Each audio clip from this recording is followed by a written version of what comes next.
Akawungezi k'eggulu ttiimu y'eggwanga ey'omupiira ogw'ebigere eya Uganda Cranes yakubye Congo Brazzaville golo 2 ku bwereere mu mupiira ogw'empaka ez'okusunsulamu amawanga agagenda okwetaba mu mpaka eza Africa Cup of Nations ezigenda okutegekebwa mu Morocco omwaka ogujja.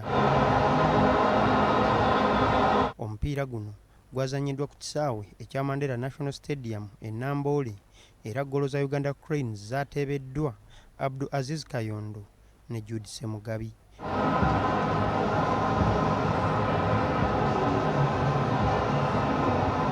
Joseph Paul Put omutendesi wa Uganda Cranes agamba omupiira guno tegwabadde mwangu eri ttiimu ye era yeebazizza abazannyi be olw'okulwana okufiirawo okuguwangula. I'm very happy with the result.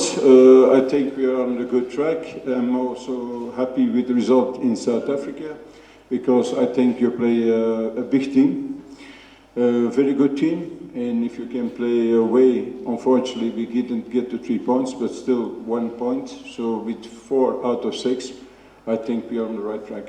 Uganda Cranes egenda kuzzaako kukyaza South Sudan omwezi ogujja era abamu ku bawagizi abalabye omupiira gwa Congo batenderezza obukodyo omutendesi Joseph Paul Put bwe yawadde abazannyi be nti bwe bwasobozesezza Uganda Cranes okuwangula omupiira guno. Put alina engeri gy'agezaako kubanga alinga aleeta culture mu ggwanga yaffe eya Uganda because bwe tuba nga tuzze nga tulaba Uganda weezinga eperforminga ebadde tekuba nnyo ku beautiful football.